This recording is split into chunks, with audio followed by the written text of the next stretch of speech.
hors champ.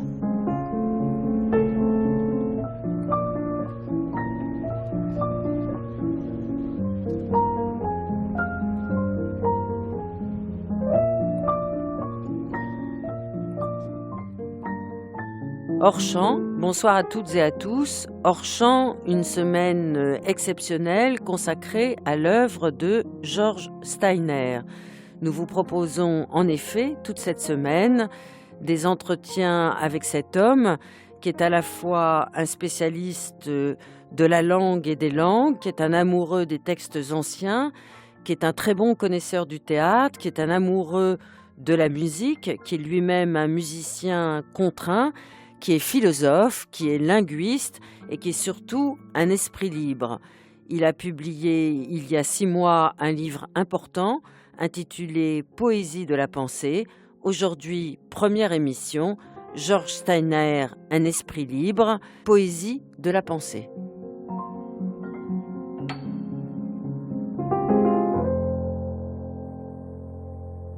George Steiner, merci infiniment de nous recevoir chez vous pour cette semaine consacrée à votre travail, à votre œuvre, tant sur le plan philosophique que sur le plan du langage, de la pensée, de la revisitation des penseurs classiques aussi. J'aimerais bien qu'on commence cette semaine par la philosophie, car dans le dernier ouvrage publié en France, Poésie de la pensée chez Gallimard, vous posez cette question qui est finalement maîtresse à l'intérieur de la totalité de votre œuvre. La philosophie est-elle ce qui n'est pas dit ? Pendant toute ma vie, j'ai été très jaloux des mathématiciens et des musiciens. Pourquoi ? Parce que ce sont là des langues vraiment universelles. On n'a pas besoin de traduire. Chaque homme sur la terre peut comprendre les mathématiques de l'autre. Il n'est un peuple, il n'est une ethnie sans musique, et souvent des musiques très complexes. Le problème des langues, à chaque moment, nous devons traduire. Lorsque je vous parle, nous traduisons même dans la même langue, on essaie de se comprendre. Personne n'a exactement le même emploi des mêmes paroles. Il y a autant de paroles qu'il y a d'êtres humains. Alors je me pose la question, un philosophe qui, après tout, cherche des vérités peut-être universelles, comment est-ce qu'il se débrouille avec la résistance de la langue ? Et c'est là qu'il va rencontrer les grands écrivains, car ceux qui luttent avec les langues et qui nous racontent leur lutte, chaque poème est une lutte avec la parole, il va rencontrer les problèmes du philosophe.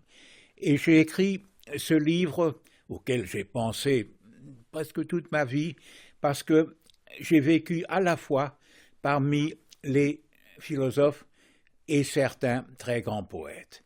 Et il y a de ce côté-là, la France a une tradition magnifique de penseurs qui sont parmi les plus grands écrivains aussi, et de grands écrivains que chaque philosophe doit prendre en compte. Et là, je me réclame, vous vous rirez parce que ça fait très vieux jeu, mais pour moi, la pensée d'Alain reste intensément présente et qui lui aussi a toujours dit « lire Stendhal ou Balzac, c'est faire de la philosophie ». Ou peut-être on peut penser à l'homme qui a dominé toute notre jeunesse, à Jean-Paul Sartre. Qu'est-ce que veut M. Sartre ? Je veux être Spinoza et Stendhal. C'est une ambition presque démesurée, mais il s'en est approché. Nous allons entendre la voix de Jean-Paul Sartre, dont vous parlez beaucoup dans cet ouvrage « Poésie de la pensée ». Personnellement, j'estime d'abord que parler de soi n'est pas présomptueux, parce que n'importe qui devrait pouvoir parler de soi devant des sténographes ou des intervieweurs et dire le plus profond de soi. Selon moi, une erreur des rapports entre les gens, c'est que chacun conserve, par rapport à l'autre, quelque chose de caché, de secret. Pas nécessairement pour tous, mais pour celui-là à qui il parle en ce moment.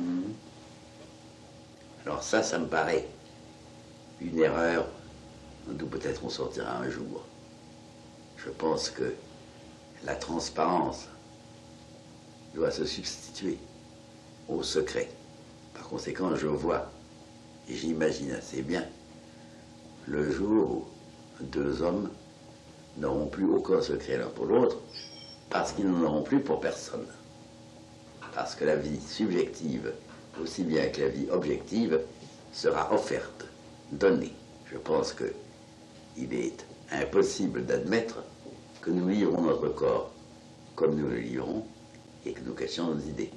Étant donné que pour moi, entre le corps et les idées, il n'y a pas de différence de nature. Mais alors justement, ce n'est qu'avec les gens à qui nous livrons réellement notre corps, nous livrons aussi totalement nos idées. Nous livrons notre corps à tout le monde. Je ne veux pas dire du point de vue sexuel, mais nous le livrons par le regard, par les contacts, nous le livrons à tout le monde. Vous me livrez votre corps, je vous livre le mien. Nous existons, chacun l'un pour l'autre, comme corps. Mais nous n'existons pas de la même manière comme idées. Encore que les idées soient des modifications du corps. Donc, si nous voulions vraiment exister pour l'autre, nous devrions exister comme corps, et par conséquent, perpétuellement dénudable, même si on ne le fait jamais. Et les idées devraient apparaître à l'autre comme quelque chose qui vient du corps.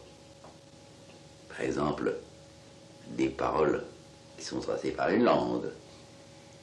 Et toutes les idées devraient être comme ça. Même les plus vagues, les plus rapides, les moins saisissables.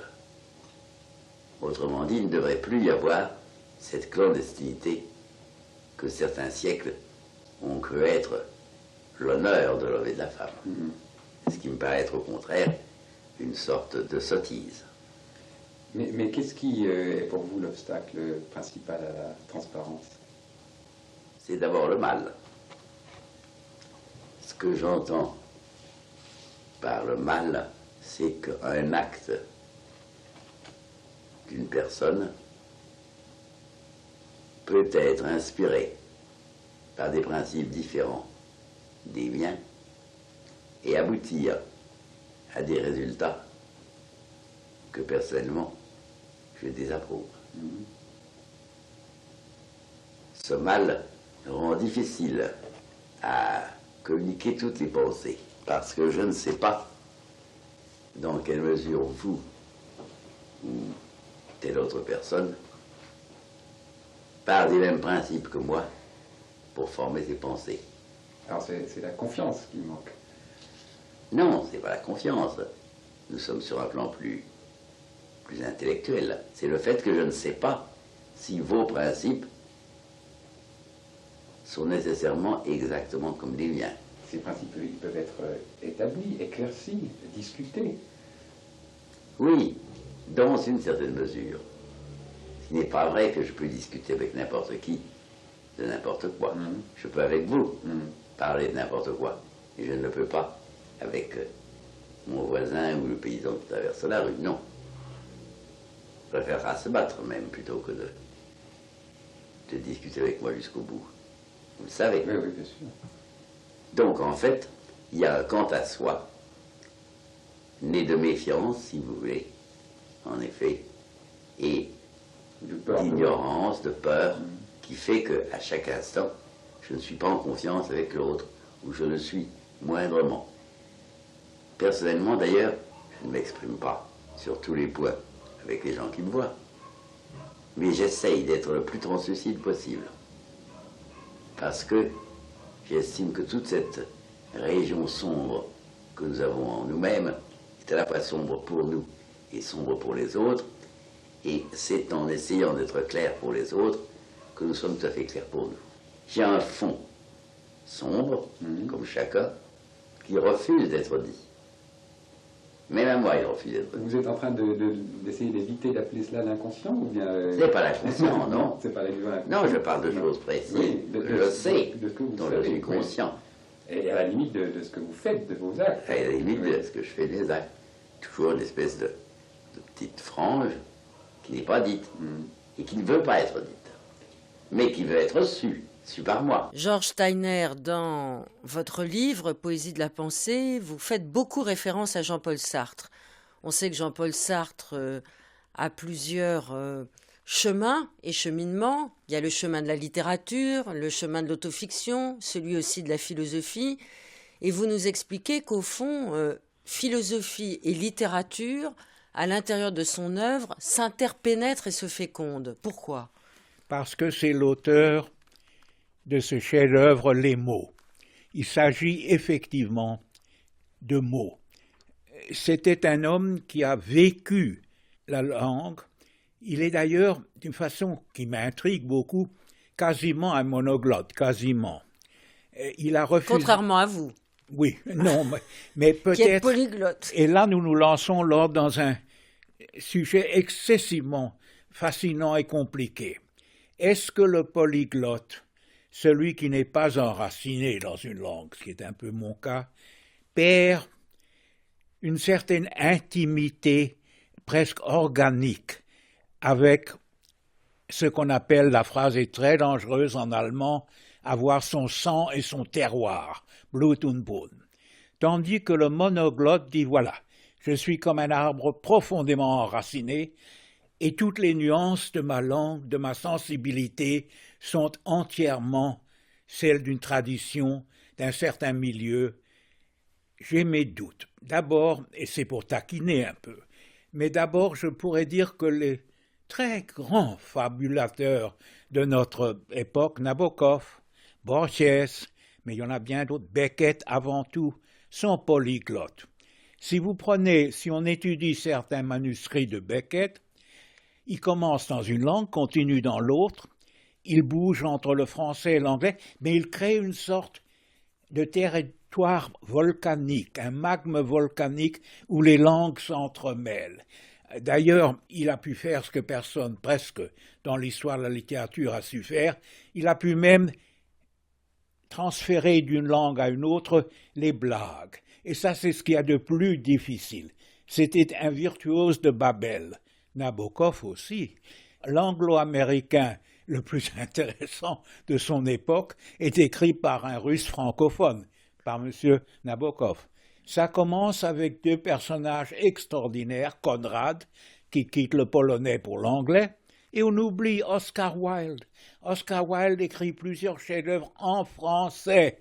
Oscar Wilde déjà dit « Je n'appartiens pas à une langue ». C'est juste le moment où on commence à quitter le romantisme patriote de Barrès. On dit non au barrésisme, à la colline et les morts, et on commence à dire oui à Babel, au monde. Et dans mon œuvre, après Babel, j'essaie de montrer que loin d'être une malédiction, la polyphonie, la polyglottie est une benaison merveilleuse. Chaque langue ouvre une fenêtre sur un nouveau monde.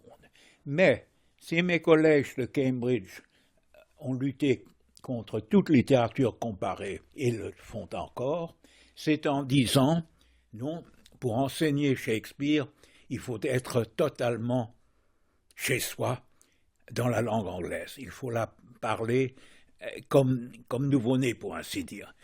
Je dis oui et non, parce que parmi les plus grands essais sur Shakespeare, il y a eu ceux des gens qui n'ont pas très bien connu l'anglais. Mais c'est un argument compliqué, et il est possible que celui qui est un vagabond, un pèlerin entre les langues, n'aura jamais cette notion somnambulique, cet instinct viscéral pour certaines données, certaines nuances de sa langue natale. Pourquoi Jean-Paul Sartre a-t-il réussi, alors qu'il ne parlait aucune autre langue que le français, à édifier cette œuvre philosophique, littéraire, intellectuelle et politique aussi considérable? Ça serait un contre-exemple dans votre théorie de votre Babel. Descartes le fait par son latin, Leibniz le fait par son latin. Ce n'est pas être monoglotte que de ne pas être universel. Ça fait partie du génie littéraire et philosophique. Mais attention, les grands pavés philosophiques de Sartre, qui les lit encore? et qui les a lus à l'époque. Moi, je fais partie d'une génération qui les a lus comme beaucoup Oui, mais pas à d'auditeurs de France l'étranger. Culture. Pas à l'étranger. Et c'est bien. Vous Je les ne avez dis pas, relus, vous, non? Mais il y a aussi un côté très parisianisme dans l'existentialisme de Sartre. Il y a un côté tout à fait magnifiquement local. On peut répondre, le local, c'est le centre. Très bien. Ce n'est pas certain. Quel est le livre qui peut-être a eu l'influence mondiale beaucoup plus grande que Sartre? C'est Camus. On oublie que c'est la peste de Camus et le mythe de Sisyphe qui, à travers le monde entier, dans les langues orientales, en Chine, au Japon, dans les langues africaines, là il y a quelque chose d'autre. Il y a précisément le génie du narrateur, le génie du grand créateur de mythes. Donc vous faites partie de ceux qui votent pour Camus dans ce combat qui les a opposés tout au long du XXe siècle. Oh non, il faut absolument les deux, et avant tout il faut Merleau-Ponty, qui était d'une droiture, d'une intégrité de pensée, d'une honnêteté fondamentale, ce qui n'est pas toujours le cas de Sartre. Il y a eu cette grande école de moralisme français qui maintenant peut-être est en train de s'éteindre un peu, mais qui reviendra. La pensée française a toujours eu ce côté, certainement depuis le XVIIe siècle, elle s'adresse à l'homme, à l'universalité morale de l'homme.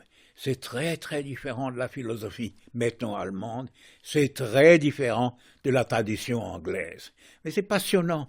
La petite Manche que vous venez de traverser si généreusement pour me voir, elle est plus large que le Pacifique. Ces deux langues, ces deux visions du monde sont pas totalement, mais profondément et radicalement différentes. Et la métaphysique n'a jamais eu bonne fortune en Angleterre. D'un autre côté, l'empirisme anglais, l'ironie anglaise, le scepticisme de Hume, de Bertrand Russell, a eu un impact planétaire. Et il ne faut jamais oublier que l'Angleterre se trouve devant ce paradoxe, une petite île en déclin économique et politique, profondément blessée par des guerres qu'elle n'a pas gagnées ou qu'elle a gagnées de façon paradoxale, mais sa langue qui domine la planète.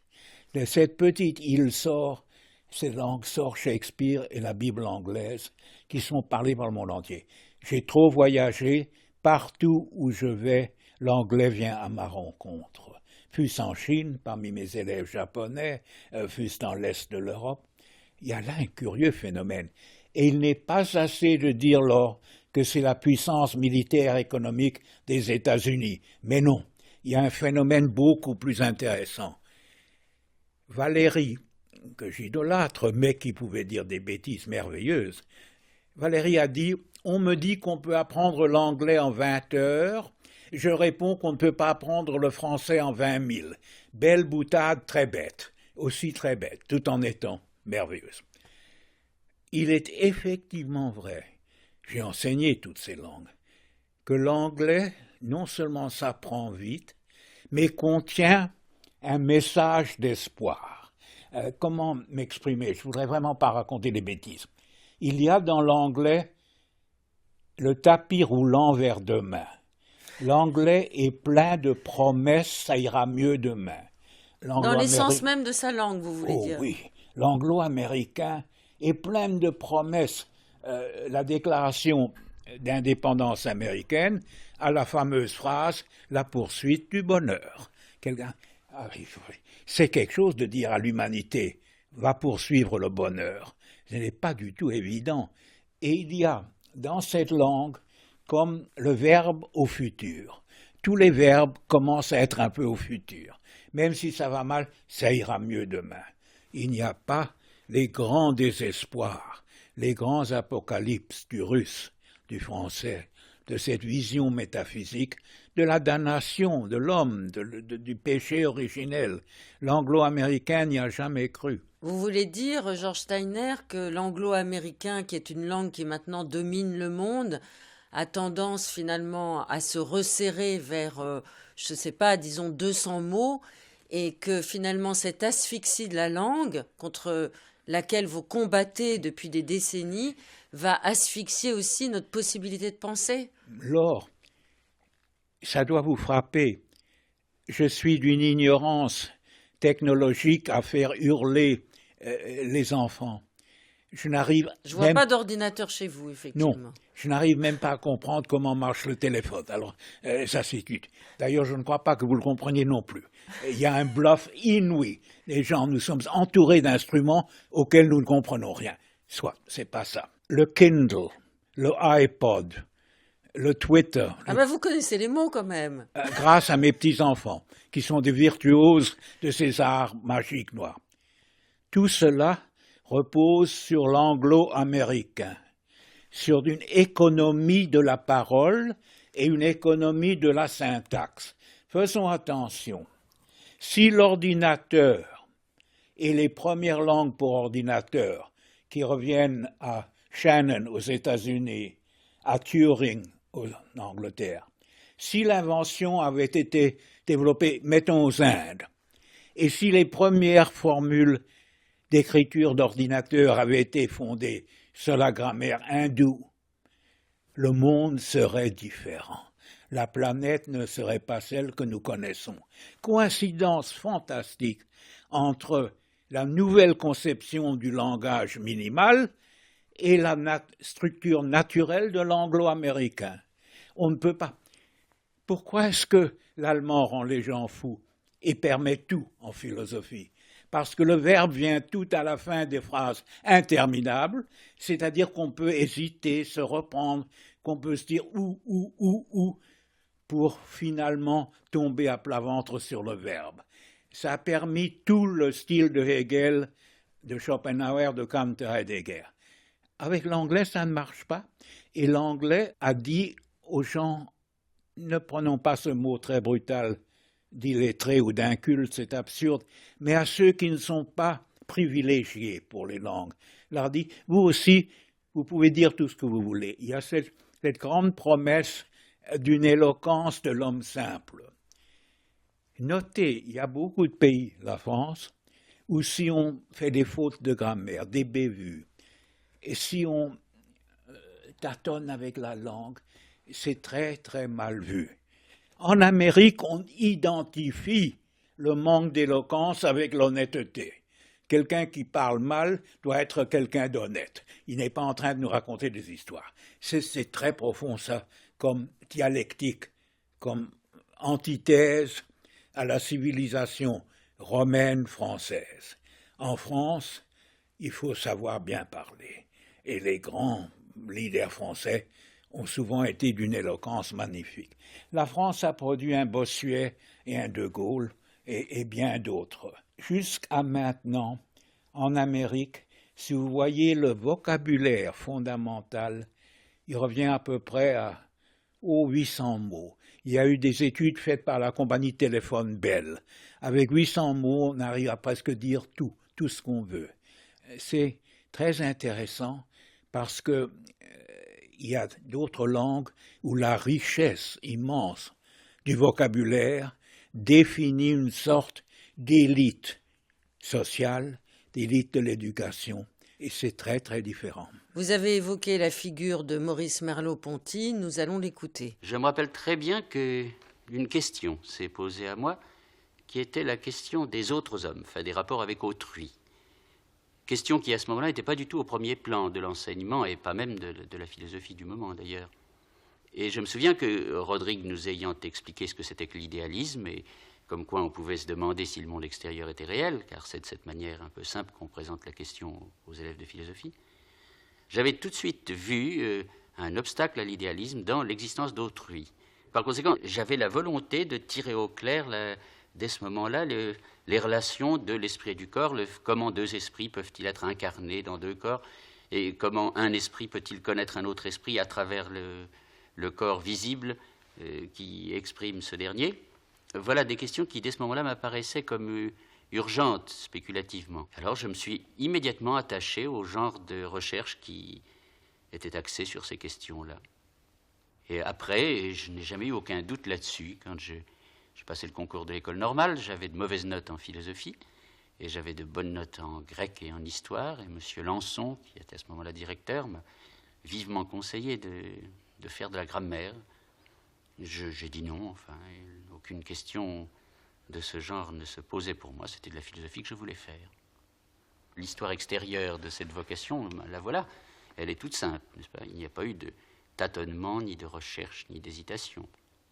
Pourquoi, en profondeur, avez-vous eu ce goût immédiat pour la philosophie? Ce que je peux dire, c'est que la philosophie m'est apparue d'emblée comme quelque chose d'extrêmement concret.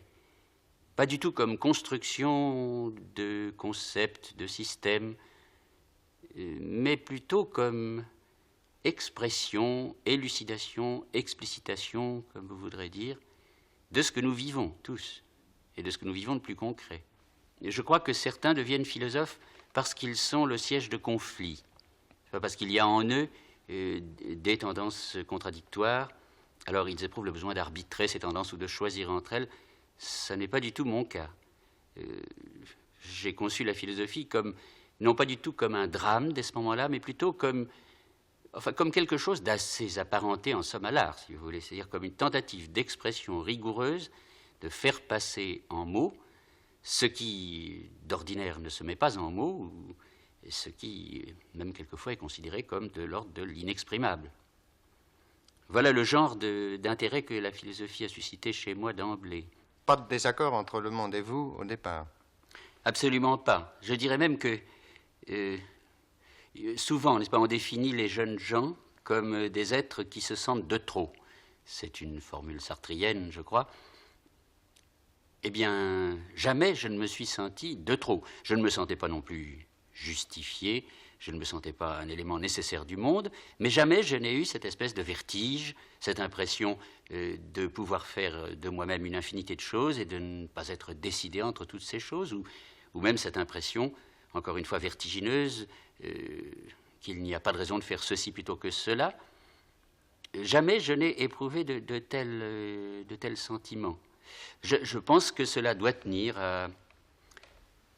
Cela doit remonter très loin, n'est-ce pas? Quand je me souviens de mon enfance, je me souviens du bonheur. Et je n'ai pas eu une enfance déchirée. C'est peu de dire cela même. Il faut dire au contraire que j'ai su ce que c'était que le bonheur. Vous savez, je crois que Freud disait que c'est un secours extraordinaire pour un être humain d'avoir été aimé. Eh bien, en ce sens-là, j'ai eu ce secours aussi pleinement qu'on peut l'avoir. Et alors, il en résulte une espèce de loisir. Je n'ai jamais été pressé, je n'ai jamais eu l'impression qu'il importait d'être un adulte tout de suite. J'ai pris mon temps, j'ai fait des études sans histoire, sans difficulté aussi, je dois dire. Vous évoquez Georges Steiner dans votre dernier ouvrage Merleau-Ponty qui certes est enseigné dans les universités, en tout cas en France, je ne sais pas s'il est enseigné ici en Angleterre. Sa pensée a irrigué profondément le champ philosophique à la moitié du XXe siècle et aujourd'hui, il reste une figure très méconnue. Est-ce qu'à votre avis, il a apporté quelque chose au champ philosophique? Énormément. Une des gloires de la pensée française moderne, c'est le philosophe qui s'occupe d'art, de musique, voire de danse, d'opéra. Partout ces voix passionnantes, Yves Bonnefoy, que j'estime être vraiment des plus grands, Maurice Merleau-Ponty, Jankélévitch, Lévinas, vous trouvez des textes superbes sur la peinture, sur la musique. Giacometti fait partie de l'histoire de la pensée française. Ici passe un philosophe. Nous sommes ébahis par la grandeur actuelle de la peinture anglaise. Un Lucian Freud, un Bacon, un Petit-fils de Brockney. Sigmund, quand même, que vous n'aimez pas beaucoup, quoique vos rapports avec Freud se sont un peu arrangés ces dernières années. Le petit-fils, ça va très bien, c'est un géant. Si le grand-père avait pu peindre comme le petit-fils, ça aurait été bien mieux. Mais ça, c'est une autre question. Mais aucun philosophe ici s'occupe, ou très peu, de l'œuvre d'art. En France, il y a cet entrecroisement, non seulement entre poèmes et métaphysique, mais entre métaphysique et tableau, entre tableau et musique. Et ça, c'est une des richesses. Et je crois que ça doit beaucoup à Merleau-Ponty, qui tout de suite après la guerre s'est déjà mis à parler de la peinture. A dit, si on parle de perception, de l'œil humain, on parle des grands peintres. Et ça fait fortune. Il a eu des élèves, des disciples, mais aussi toute la dialectique autour de l'art moderne, très intéressante. Et notre liminaire peut être un peu méchante, mais pourquoi pas être un peu méchant? Si Vous adorez être très méchant. Non, mais je suis un agneau de vieillesse, ça c'est une autre question. Mais si je vois à quel point la déconstruction derridéenne est déjà périmée, chose morte même, elle n'a rien à nous dire sur la musique. Et pour moi, un des tests d'une pensée, qu'est-ce qu'elle me dit de la musique? Et aussi de l'art, qu'est-ce qu'elle me dit de la peinture? Qu'est-ce qu'elle me dit sur Giacometti, sur Paul Klee, sur Picasso, sur ceux qui ont restructuré notre monde?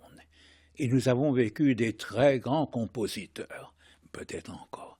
Et je crois qu'une pensée sérieuse, philosophique, doit s'adresser à ce qu'il y a de plus inattendu dans l'homme, qui est le miracle de l'œuvre d'art. Nous allons entendre la voix de Jacques Derrida que vous évoquez dans cet ouvrage qui s'intitule « Poésie de la pensée ». J'ai dit une fois, la déconstruction, c'est l'Amérique, dans un texte sur Paul de Man.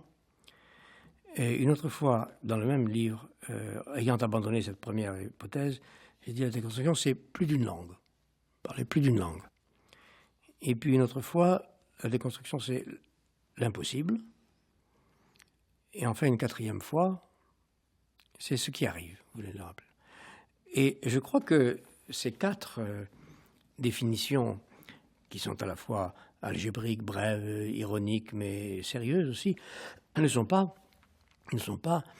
comment dire, disparates ou incompatibles. Elles forment une sorte de, je l'espère, de cohérence. D'abord, ce qui arrive comme l'impossible. Il est évident que si ce qui arrive, si un événement, ou bien qui arrive, parce que qui arrive, c'est-à-dire l'arrivant, le qui arrive, n'est-ce pas? Ce qui arrive ou bien l'arrivant. Si ce qui arrive ou l'arrivant était possible, autrement dit, si je les voyais venir, si c'était en mon pouvoir de les recevoir, de les prévoir, si c'était possible, eh bien, il n'arriverait pas. Ce serait simplement le remplissement d'un programme, d'une attente, et donc l'événement serait neutralisé par sa simple possibilité. Autrement dit, pour que quelque chose arrive, ou que quelqu'un arrive, au sens fort du terme, il faut que cette personne, ce quelqu'un, ou cet événement, arrive comme impossible, comme ce qui n'était pas encore possible. Donc, la déconstruction n'est pas justement une doctrine ou un savoir ou quelque chose qui est à ma disposition comme un instrument, une méthode ou quelque chose de calculable que j'ai à ma disposition, une technique que j'enseigne. La déconstruction a lieu chaque fois où quelque chose arrive, et qui arrive, ou quelqu'un arrive. Expérience d'hospitalité inconditionnelle, par exemple, hein, ou de don, de pardon, où ce qui arrive comme impossible désorganise en quelque sorte le champ du possible et le champ de la réception, désorganise la réception. Et comme un hôte inattendu, et qui arrive, est un principe de désordre dans l'espace qui le reçoit. C'est à cette condition qu'il y a de l'hospitalité pure. Si celui qui arrive est invité et ne dérange personne, hein, ce n'est pas de l'hospitalité. Donc, seul l'impossible arrive d'une certaine manière. Et cela suppose plus d'une langue, c'est-à-dire qu'il faut là aussi que l'élément d'appropriation qui est constitué par la maîtrise d'un langage, d'une syntaxe, d'une grammaire, d'un sens même, d'une sémantique stabilisée, il faut que ça s'ouvre, ça se laisse déranger par une autre langue ou par la langue de l'autre. Hein, par la langue de l'autre. Donc il faut qu'il y ait plus d'une langue et une expérience de traduction impossible, d'une certaine manière, pour que quelque chose comme cette déconstruction advienne. Georges Steiner, vous parlez de Jacques Derrida et vous... Oh, très peu. Oui, enfin, quand même, vous y consacrez 2 ou 3 pages. Et très curieusement, d'ailleurs, vous analysez ces théories philosophiques de la déconstruction. J'ajoute au passage que Jacques Derrida était l'une des icônes de la pensée française aux États-Unis et que jusqu'à la fin de sa vie, il a été enseigné notamment à New York et que tous ses livres ont été traduits en anglais et qui continuent à être lus, je crois, beaucoup plus aux États-Unis qu'en France. Vous ajoutez à propos de Jacques Derrida que finalement sa théorie de la déconstruction proviendrait du mouvement artistique Dada. Absolument, ce qui n'est pas du tout un déshonneur. Le surréalisme et Dada ont une importance énorme. Le jeu de mots, qui est l'instrument principal derridéen, avec une virtuosité incomparable, a des précédents très importants chez Dada. L'idée qu'il n'y a rien en dehors du texte, l'idée de l'omniprésence de la forme du dire est déjà pleinement précédent chez Dada. Il y a les merveilleux moments chez André Breton, qu'on devrait lire plus, ça c'est une autre question, qui préparent la déconstruction. Ce n'est pas du tout une critique, j'essaie de situer. Mais quand on me dit « il n'y a pas de hors-texte », une petite voix en moi hurle « et le mal dedans ». Alors parlons de Freud, parce que vous n'avez jamais caché que les théories de Sigmund Freud, et notamment sa théorie de l'inconscient, ne vous a jamais convaincu. Et pourtant, est-ce l'avancée dans l'âge, Georges Steiner, mais je vous ai trouvé finalement beaucoup plus gentil qu'il y a quelques années sur Sigmund Freud dans votre dernier ouvrage. Manifestement, vous avez relu Freud récemment. Vous avez relu notamment un texte important de Freud qui s'appelle « Par-delà le principe de plaisir » et vous trouvez à l'intérieur de cette lecture de Freud finalement des pistes de compréhension de la peur, du néant, de concepts philosophiques qui ont été éclairés notamment par Kierkegaard. Et j'ai l'impression que votre relation avec Freud s'est apaisée. Est-ce que je me trompe? Pas du tout. D'abord, c'est un des très grands écrivains dans la langue allemande. Il a reçu le prix Goethe et le salut de Thomas Mann, ce qui est entièrement, à mon sens, juste. Ça lui tapait terriblement sur les nerfs. Ce n'est pas ça qu'il voulait. Il voulait le Nobel en médecine et en physiologie, presque désespérément. Je crois que c'est un des plus grands narrateurs dans la grande tradition des narrations du XIXe. Le cas de Dora, L'homme au loup, bien d'autres sont parmi les plus magnifiques actes de l'imagination créatrice et narratrice dans la littérature moderne.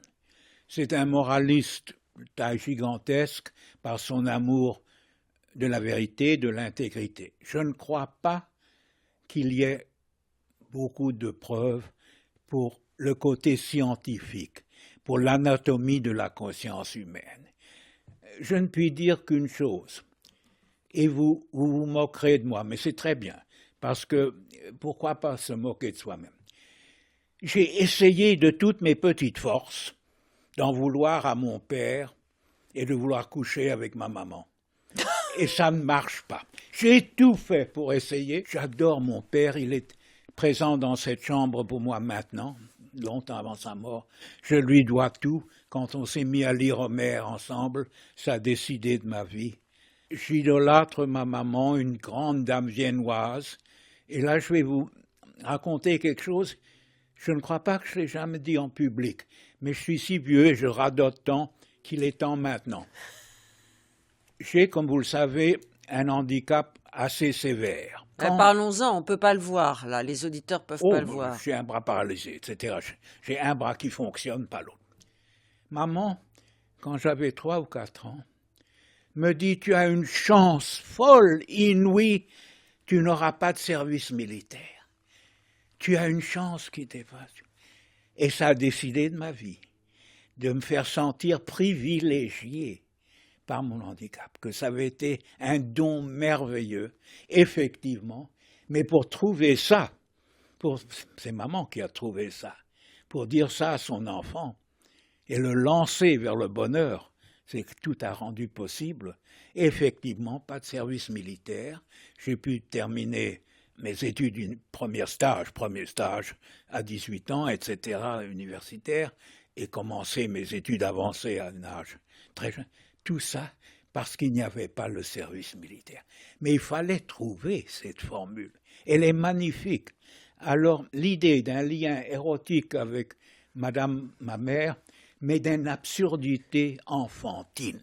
Et tout cet Oedipe, cette phrase affreuse en français, « Avez-vous fait votre Oedipe ?» C'est merveilleux, ça. C'est comme « Est-ce que vous avez mangé les champignons à midi ?» C'est une absurdité, à mon sens, profonde.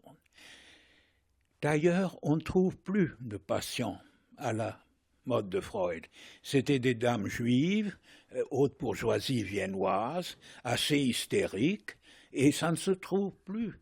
Et encore une chose, ça c'est pour taquiner, mais une chose beaucoup plus importante. Les rêves, qu'il y ait un élément subconscient, sexuel, certainement.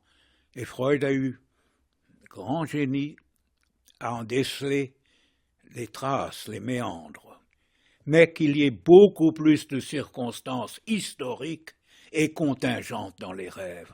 Je vous donne un exemple, mais je pourrais en donner 1000 si on avait le temps. C'est dans les documents d'un médecin à Berlin en 1933-1934.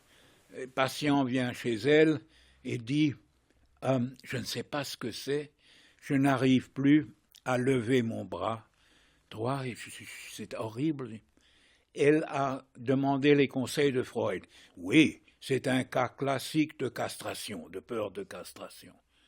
Mince, c'était la peur d'avoir donné le salut Hitler dans la rue. Tout à fait évident. Et lorsqu'elle a elle-même compris ça, elle l'a dit au patient. Étudiez les grands rêves de Descartes. Écoutez, ce sont des rêves ancrés dans l'histoire, dans la matière du quotidien. Rien à faire avec vouloir coucher avec sa maman. Oui, mais là, comme vous dites vous-même, vous nous taquinez, Georges Steiner, parce que dans votre livre Poésie de la pensée, quand vous parlez de l'inquiétante étrangeté, vous parlez de la profondeur de ce texte, vous parlez de la langue que Freud utilise, et vous parlez aussi de l'importance de la pensée de la mort à l'intérieur de l'œuvre de Freud, mais notamment. Certainement. Il n'a pas, je crois, beaucoup connu Kierkegaard, qui le précède dans cette pensée de la mort, tout comme Pascal. Mais c'est une grande pensée chez Freud. J'ai déjà dit, c'est un écrivain de la plus grande taille. Son allemand, un allemand classique, est une merveille. Bien sûr, c'est un géant, mais parmi ses disciples et parmi ceux qui sont venus après, ce sont les disciples qui punissent un maître. Et dans le cas de Marx et de Freud, ça a été, je crois, bien vrai.